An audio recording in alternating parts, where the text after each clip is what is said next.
IELTS Speaking Band 7 Tips।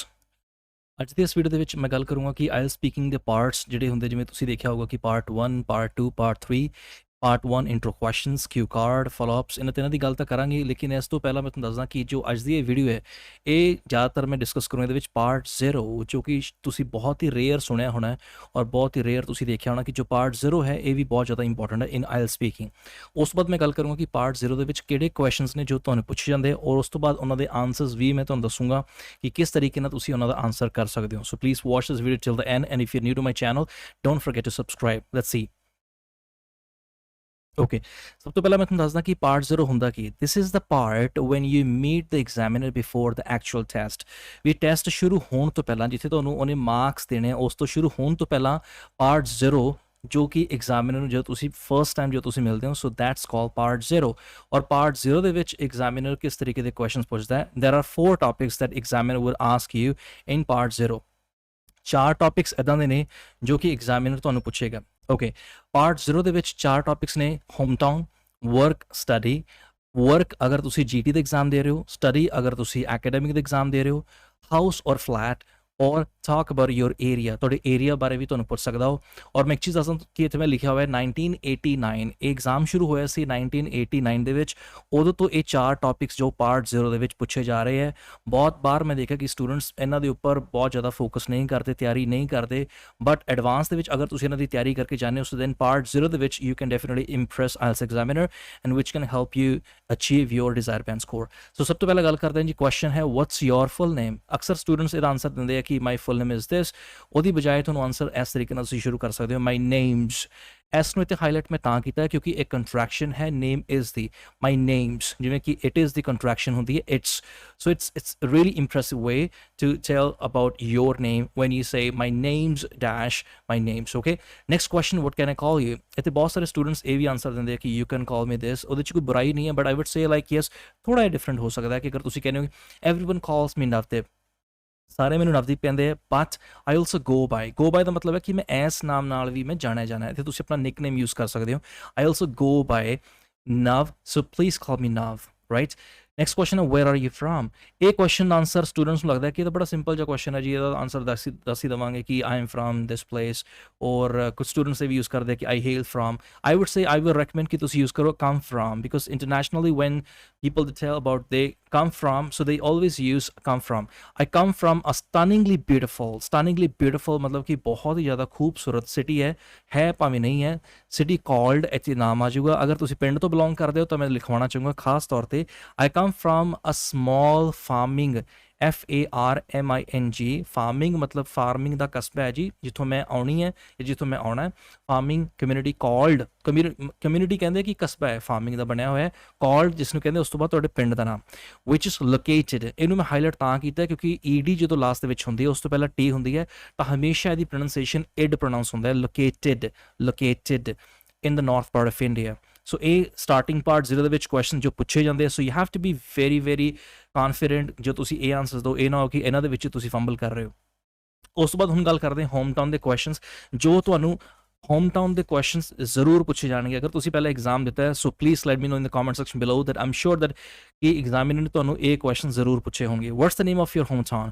ਕਈ ਵਾਰੀ ਹੁੰਦਾ ਕਿ ਐਗਜ਼ਾਮੀਨਰ ਇਹ ਕੁਐਸਚਨ ਹੋ ਸਕਦਾ, ਇਹਨਾਂ ਕੁਐਸਚਨ ਦੇ ਮੈਂ ਆਨਸਰਸ ਵੀ ਮੈਂ ਸ਼ੇਅਰ ਕਰੂੰਗਾ ਤੁਹਾਨੂੰ ਰਾਈਟ ਨਾਓ ਕਿ ਕਿਸ ਤਰੀਕੇ ਨਾਲ ਤੁਸੀਂ ਆਨਸਰ ਕਰ ਸਕਦੇ ਹੋ।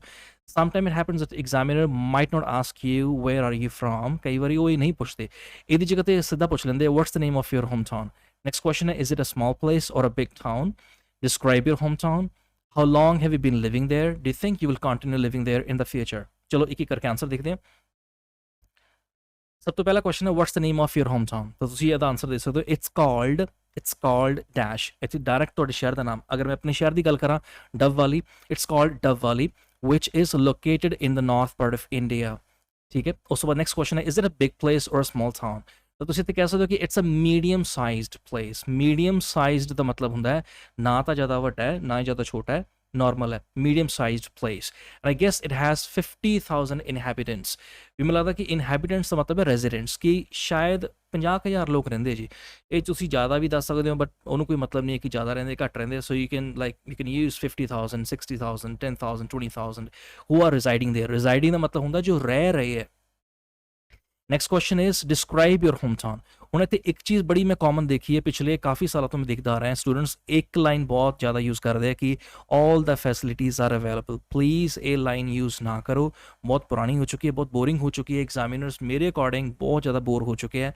ਸੋ ਇਹ ਲਾਈਨ ਯੂਜ਼ ਨਾ ਕਰੋ, ਇਹਦੀ ਜਗ੍ਹਾ ਤੇ ਤੁਸੀਂ ਕੁਝ ਇਸ ਤਰੀਕੇ ਦਾ ਆਂਸਰ ਯੂਜ਼ ਕਰੋ।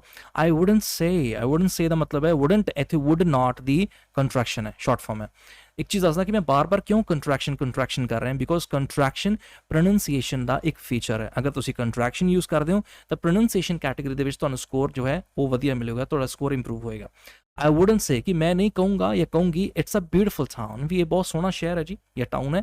ਦੈਟ ਬੀਇੰਗ ਸੈਡ ਆਪਾਂ ਯੂਜ਼ ਕਰ ਸਕਦੇ ਹਾਂ ਜੇ ਤੁਸੀਂ ਕੁਝ ਕਹਿਤਾ ਫਿਰ ਤੁਸੀਂ ਉਹਦੇ ਕੁਝ ਹਲਕਾ ਜਿਹਾ ਆਪੋਜ਼ਿਟ ਕਹਿਣ ਜਾ ਰਹੇ ਹੋ। That being said there are heaps of means many, there are heaps of places of interest, बहुत सारे interest ਦੇ places ਹੈਗੇ ਲੇਕਿਨ such as shopping complex, fancy restaurants and a stunningly beautiful park, ਇੱਕ ਬਹੁਤ ਖੂਬਸੂਰਤ ਪਾਰਕ ਹੈ ਜੀ which is located in the heart of the town।